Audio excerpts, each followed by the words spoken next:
Nous sommes soldats, soldats, combattants pour Christ. Pour Christ, au nom de Jésus, nous conquérons.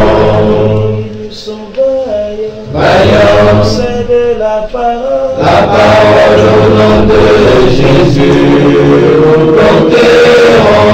Nous sommes vaillants, Vaillants, cités à dessein. à dessein au nom de Jésus, nous conquérons.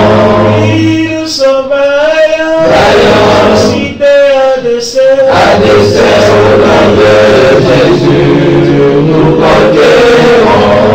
Quels qu'ils soient les effets, Nous conquérons au nom de Jésus, nous conquérons.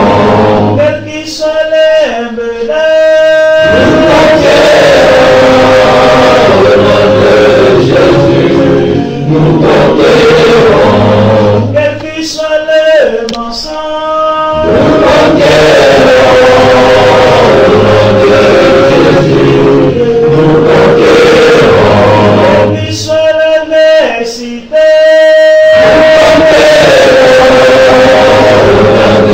Jésus, nous conquérons. nous sommes vaillants, Vaillants, cités à dessein. à dessein au nom de Jésus, nous conquérons. Nous sommes vaillants, Vaillants, cités à dessein. à dessein au nom de Jésus, nous conquérons. Nous sommes vaillants, Vaillants, c'est de la la parole. parole au nom de Jésus, nous conquérons. Nous sommes vaillants, Vaillants, cités à dessein. à dessein au nom de Jésus, nous conquérons. Quels qu'ils soient les mensonges,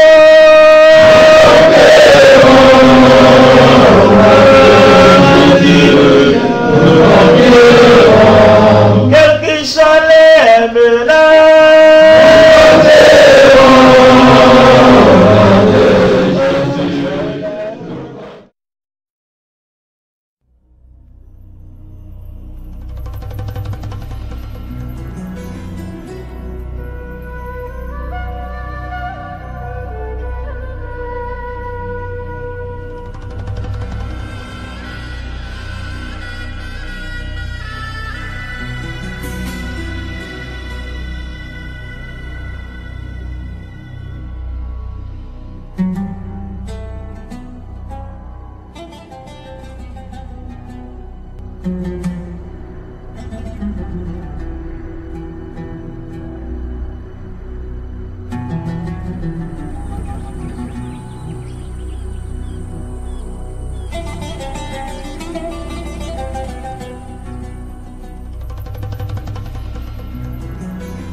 Le Coran enseigne que c'est Ibrahim, Abraham et Ismaël qui ont érigé la Kaaba, la maison d'Allah, le sanctuaire sacré et sûr de l'islam et de tous les musulmans, à la Mecque.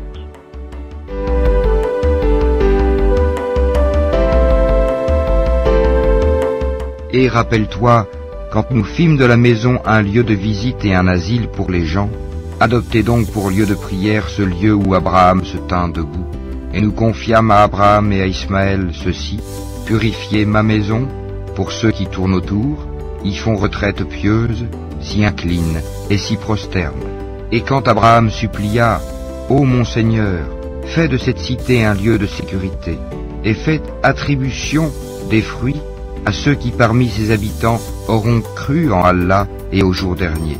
Le Seigneur dit: et quiconque n'y aura pas cru, alors je lui concéderai une courte jouissance ici-bas, puis je le contraindrai au châtiment du feu dans l'au-delà. Et quelle mauvaise destination! Et quand Abraham et Ismaël élevaient les assises de la maison, ô notre Seigneur, accepte ceci de notre part, car c'est toi l'audient, l'omniscient.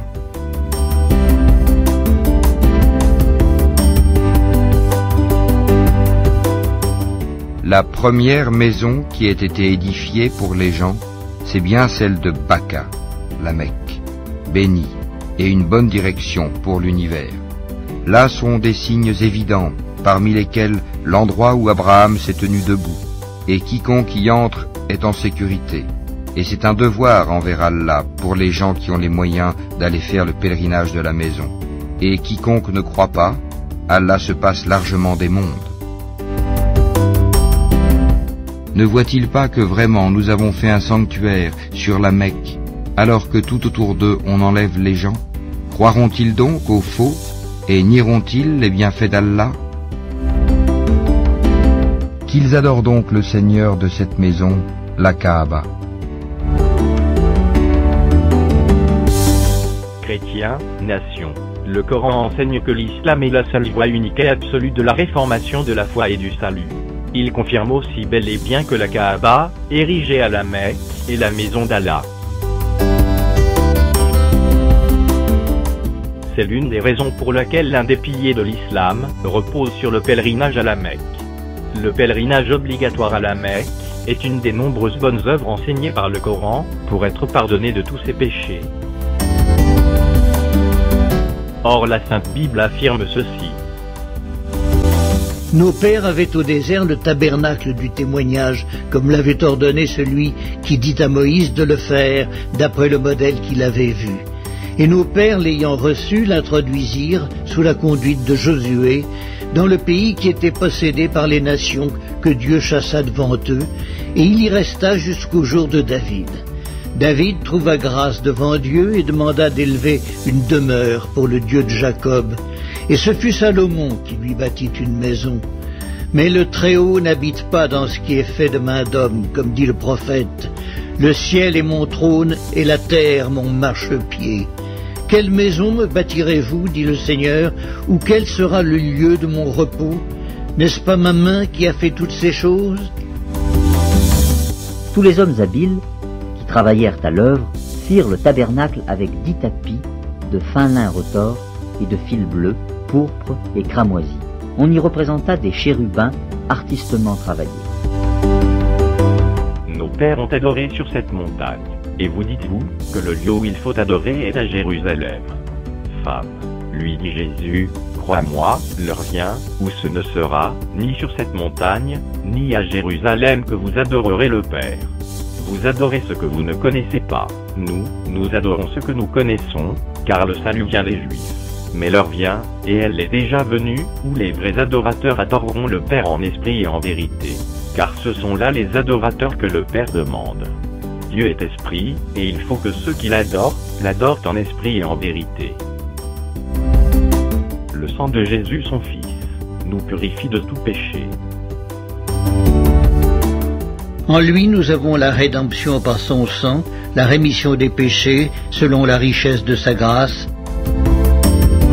Et il chantait un cantique nouveau, en disant: Tu es digne de prendre le livre, et d'en ouvrir les sceaux, car tu as été immolé, et tu as racheté pour Dieu par ton sang, des hommes de toute tribu, de toute langue, de tout peuple, et de toute nation. Puisque le sang de notre Sauveur Jésus-Christ nous purifie de tout péché, peu importe le lieu où l'on se trouve, pourquoi aller donc jusqu'à la Mecque, pour se faire pardonner de ses péchés? Il suffit donc de juste se repentir et croire en notre Seigneur Jésus-Christ. Et Jésus nous a ordonné de prêcher au peuple et d'attester que c'est lui qui a été établi par Dieu, juge des vivants et des morts. Tous les prophètes rendent de lui le témoignage que quiconque croit en lui reçoit par son nom le pardon des péchés.